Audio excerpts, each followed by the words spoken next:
EyBuddy here with a new video on how to build an automatic and hidden door. As you can see, this is kind of the concept behind the hidden door. Looking ahead of you, you would see pretty much nothing, especially if this was covered up. You'd be like, a big sandstone wall, nothing really here. But when you hit the button, voila, secret passage. Good for tunneling, hiding, keeping things safe. So, it works because when you send a pulse through the system, it turns off the redstone torches that power the pistons, which hold the blocks in place. So it's actually deactivating them and pulling them away. Walk through. It works no matter what side because all it's doing is turning off the torches, which is pretty simple to wire compared to what other things you could do. And an illustrated concept of that is, see this pressure plate, we'll use that as our trigger, same as the button. Redstone torch powering this cube, which will power this piston. And by sending a pulse, you're deactivating the torch, retracting the piston. So with that in mind, let's get started building a new tri-model of this. So we will dig down to bedrock because that's about how deep you need for this to be flush with the ground.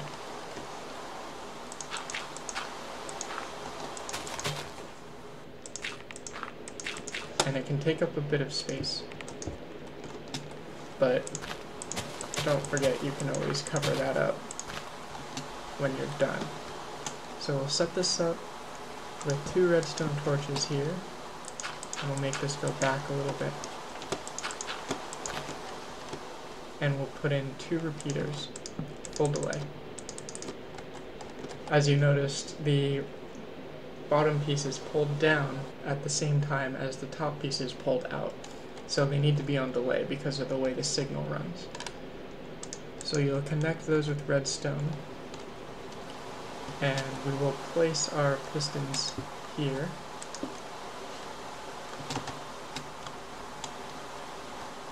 Not there. There. My mistake. So you have the power going into those blocks, which will shut them off. The torches underneath it will shut those off.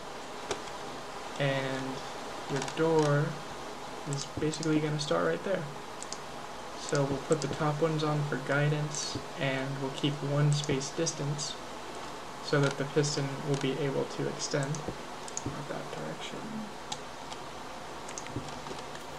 And then we'll put a brick with a redstone torch on the top. Now it's extended. And then we're going to do symmetry. We're going to keep it the same on the other side. And another brick with a torch on the top. That one's extended as well.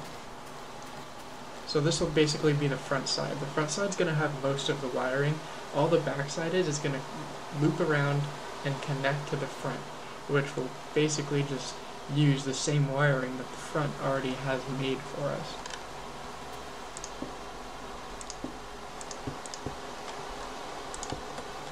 So we'll say our button is here.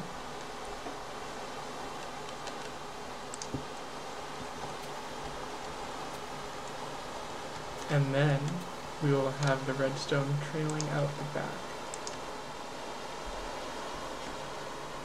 So it depends on how you want to hide it, but just for the ease of the video, we're going to go simple on this.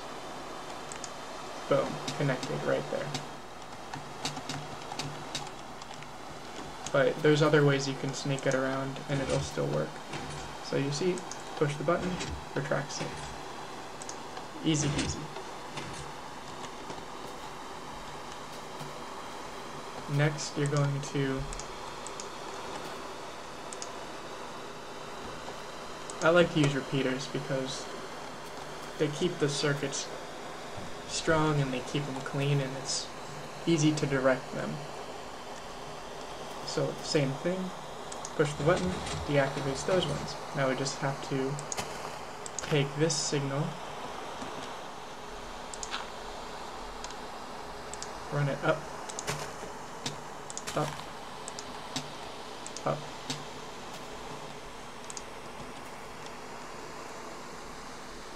Let's go out one more, repeat, just to make sure the signal doesn't die on us, and connect. And you can miniaturize this however you want. You could turn it that way and keep it closer to the wall, which I actually like that idea better.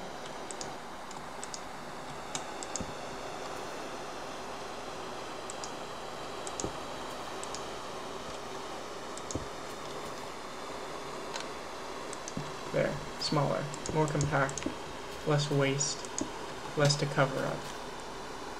Button.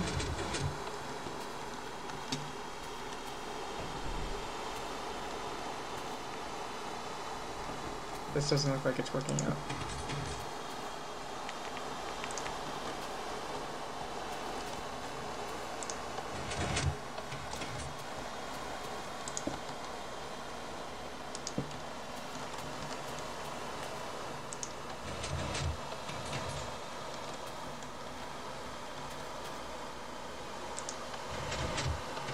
It's not deactivating it.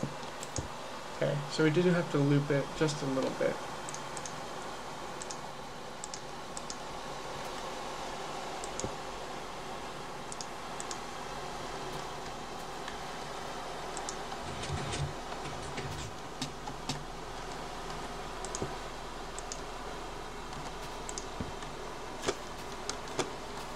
And that's just a hazard of playing with redstone.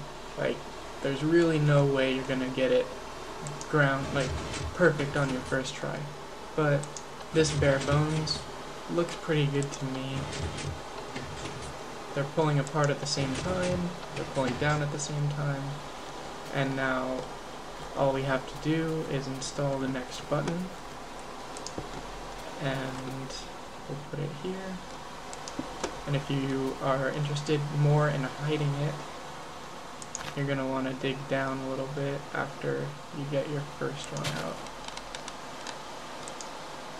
So you put it down there, and then you'll go down, and then you'll run it back.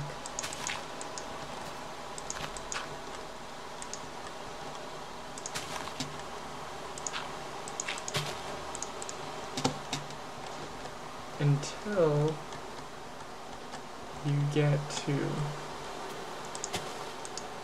that. So now it's connected to the front signal.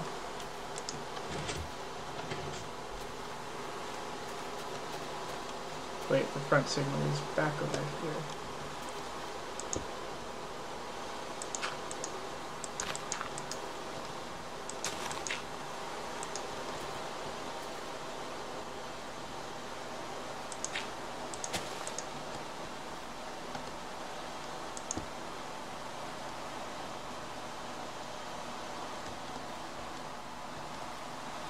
We may have to be pretty tricky.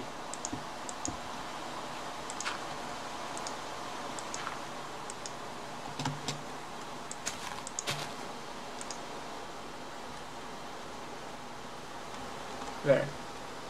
See if that works.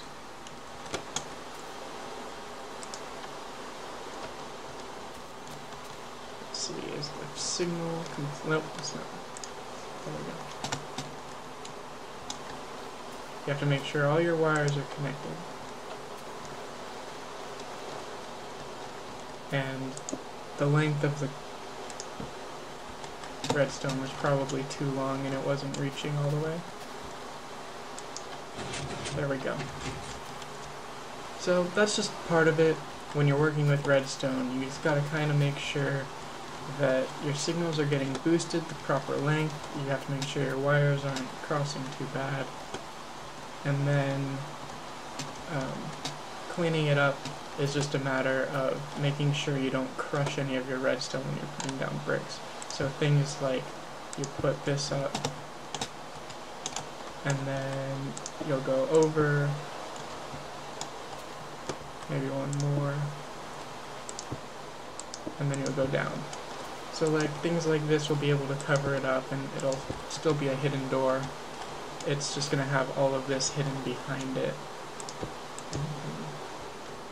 Kind of mix it up so that it's more hidden than make it natural looking, stuff like that. But that's how you do it. That's how your automatic door is going to work. Just all about deactivating the torches. However you can find a path that will deactivate the torches and pull your pistons back with enough time for you to walk through, perfect. So another thing you could have done is just power a cube with a pressure plate, and then you walk over it and it won't close until you get off the pressure plate. I like the button. I find it to be enough time with the circuit delays and all that stuff. It gives me enough time to run through the door. So after you have it all set up like this, it's just a matter of cleaning it up, making it hidden. Hope you enjoyed the tutorial. If you have any questions, please ask. I might remake it later so that it's more concise. But thanks for watching, and definitely, if you enjoyed it, check out my live stream on Twitch TV. I live stream pretty much every day, so check that out. It should be in the description, and I'll see you guys next time.